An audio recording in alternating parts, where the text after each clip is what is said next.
সন্ত্রাস, মাদক, চাঁদাবাজি ও দখলবাজি মুক্ত শিবচর গড়ার দাবি জানিয়েছেন মাদারীপুর ১ আসনের ভোটাররা। তবে ঘোষিত সময়সূচি অনুযায়ী ভোট আয়োজন নিয়ে শঙ্কা তাদের। নির্বাচিত হলে মডেল উপজেলা হিসেবে শিবচরকে গড়ে তোলার প্রতিশ্রুতি দিয়ে ভোটারদের দ্বারে দ্বারে ছুটছেন বিএনপি ও জামায়াত মনোনীত প্রার্থী। জেলা প্রতিনিধি শফিক স্বপনকে সাথে নিয়ে রিপোর্ট করছেন মিজান শাহজাহান। ভূমিকম্প সহনীয় মোস্ট ডিউরেবল দেশের প্রথম থার্মেক্স রড সালাম স্টিল। সালাম স্টিল বোঝে ডিউরেবিলিটি। সালাম স্টিল মোস্ট ডিউরেবল স্টিল। পর যোগাযোগ আরও সহজ হয়েছে। সালাম স্টিল ভোটের গাড়ি নিয়ে আমরা ঘুরে বেরিয়েছি শিবচরের আনাচে কানাচে।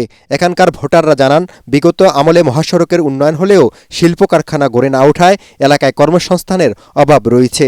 বাধ্য হয়েই কাজের জন্য ঢাকায় ছুটতে হয় তাদের। কিছু রাস্তাঘাট আছে ভাঙ্গাচুরা, কিছু আছে, তারপর কিছু ওই যে হাজারি আছে, সন্ত্রাসী এইগুলি সব কিছু বন্ধ হয়ে যাবে। সংসদ নির্বাচনে আমি আমার যোগ্য প্রার্থীকে ভোট দিয়ে, আমার মূল্যবান ভোট দিয়ে আমি জয়যুক্ত করতে পারবো এবং দেশ এবং জাতির কল্যাণে সে অবশ্যই কাজ করবে। এ আসনে প্রথমে বিএনপির মনোনয়ন পান কামাল জামান মোল্লা।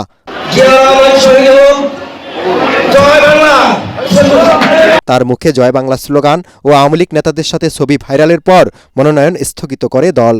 পরে মনোনয়ন দেয় নাদিরা আক্তারকে। নির্বাচিত হলে শিবচরকে আদর্শ উপজেলা হিসাবে গড়ে তোলার অঙ্গীকার নাদিরা আক্তারের। আমার প্রথম লক্ষ্য থাকবে যে এই বেকার সমস্যা থেকে উত্তরণের জন্য, আর রাস্তাঘাট থেকে শুরু করে আপনার নদী খনন, খাল খনন, এই দিকে আমার মনোযোগ থাকবে। আর আমাদের শিক্ষা ব্যবস্থাটার অবস্থাও বেশ খারাপ, আমার এই দিকটাই বেশ ভালো খেয়াল থাকবে। এ আসনে জামাতের প্রার্থী গোলাম সরোয়ার হোসেন মৃধা বলেন, সারা দেশে দাঁড়িপাল্লার জোয়ার বইছে। জয়ের ব্যাপারে শতভাগ আশাবাদী তিনি।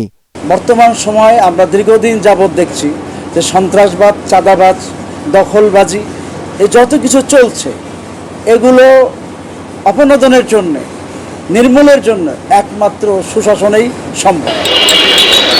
যে প্রার্থী নির্বাচিত হোক, তার কাছে সন্ত্রাস আর মাদকমুক্ত শিবচর গড়ার প্রতিশ্রুতি চান ভোটাররা। মিজান শাহজাহান, এটিএন বাংলা, মাদারীপুর।